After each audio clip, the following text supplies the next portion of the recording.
Yeah, you already know what it is. Your boy Nas, the guy, Hip Hop is Real. And we got the one and only Immortal Technique in the building to show support to Kotd's Grand Prix event. How did you feel about today's event, man? First and foremost, I came here because my man Poison Pen invited me. Definitely over the years, I've seen him be involved with a lot of different leagues, and it's like anytime he gets involved, I know it's going to be official tissue. I came down here.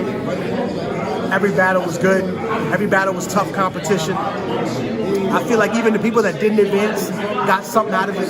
They got to be seen, they got paid, right?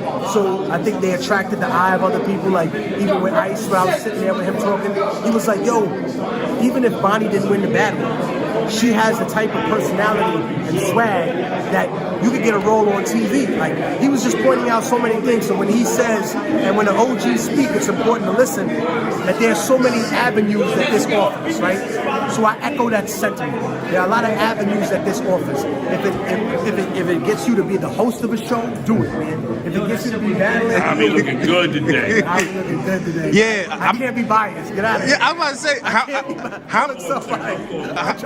Hami did come away with the clean sweep, and for the most part, they basically unanimously won on all the judges. Been a judge, it don't matter. It would have looked wild biased. That's a fact. So that's a fact. That's why I'm saying I gotta recuse myself when it comes to shit like that. You know what I mean? Ice-T also said about Eddie I. He said even though he did lose the battle, he had one of the favorite lines. This is the Jacob Javis center line, which everybody's been talking about. How do you, like, if you have any advice to the MCs who didn't advance but were able to make these impactful moments, what would you give to them as far Connect with the people who liked your shit, stay in touch with them, follow them on social media, give them updates about what you're doing. You know, obviously you don't want to harass people who don't give a fuck about you, but if you got people that are genuinely interested in you, capitalize off that. Talk to your fans, engage the base. You know, don't just sit there stagnating.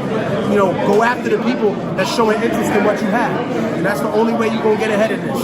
And also, I would say to them, diversify the outlook that you have in terms of the markets you want to reach. Okay. Right? So one thing about myself is, sure, I spit stuff that's hardcore, right? But at the same time, it's knowledge-based. It's conscious, but it's crushing.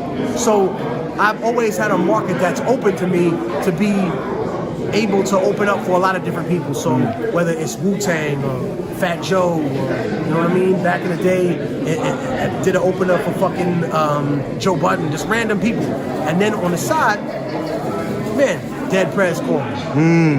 Or these motherfuckers doing some shit downtown. So I roll up and I just see it's Lupe and the rest of them. So put yourself in the category where you touch a lot of different markets, a lot of different demographics of music. Don't just pigeonhole yourself into one thing. Remember, the thing that made a superstar out of a regular star is the ability to capture the casual fan, right? So if you're a person that makes music and you say, oh man, I made this music and a few thousand people bought it. Well, what's the difference between a few thousand people buying it and a few million people buying it? If the few million people who buy the average R&B record don't know shit about R&B, they don't know the history of R&B, they don't know about Smokey Robinson, but they know they like this song. So why would you limit yourself to one group of people or one demographic?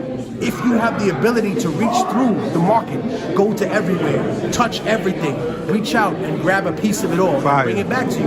That's the only way you can be successful. Remember, when I first immigrated to this country in the 80s, the idea back then, ignorant as it sounds, listen to me kids, this is real spit, this is the ignorant truth. People really thought they were gonna come to this country, work for the same company for 30, 40 years, retire, live off that, and be good. And now, that shit is dead. You need multiple streams of income if you're gonna support a family, all right? I'm giving you gems for free. You ain't gotta sign up to no fucking class. You ain't gotta sign up to John Jay. You ain't gotta even put your email down to be part of this fucking lecture. Nothing.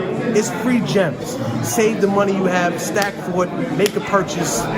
Man, make a move, man. That's all I'm gonna tell you. Make a move in life, baby. Last question I would just want to ask you as far as the event is, what was your favorite battle of the night, and who stood out to you the most? The best battle of the night? Yeah, to you. I felt was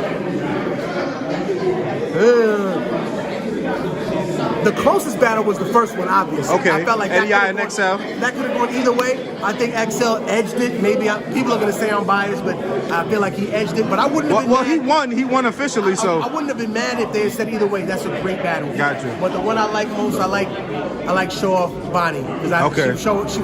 She was showing off too. She was like, nah, I'm not going to let you just walk over me. So I would say he won 2-1. But it wasn't a 3-0. Gotcha. She's a tough competitor, and I feel like what I said earlier, she gonna get something out of it too. The people that made an impression, they gonna get something out of it if they can network that. You know what I mean? Like the biggest battles that I had, man, I lost in overtime rounds to Idea. God rest his soul. Right? We battled to a tie, and then we went to overtime rounds at Rocksteady in front of 4,000 people. Right? Bar after bar, and then the first round, no. So make him battle again, Grandmaster Cass. So we're gonna go again, a cappella. So I lost to him in the 4th round of our battle. Damn. It was about 2 rounds. The 4th round, but the amount of love I got off that, they were like, "Wow, kid, I didn't even heard of you. And Right. You battled the great Idea, like, and he didn't stomp you, like you fucked him up the first round. He won the second, won the third, and then the 4th he won. I was like, yo, man." Fuck it, man. That's the hunger. Right, and I beat a bunch of other really talented battlers even to get to that position. So that's why I'm telling the people here, man. Even if you took an L today, man, make that L work for you, motherfucker. Real talk, man. Y'all already know. More the technique. Hip hop is real. Let's get it. Appreciate you, gang.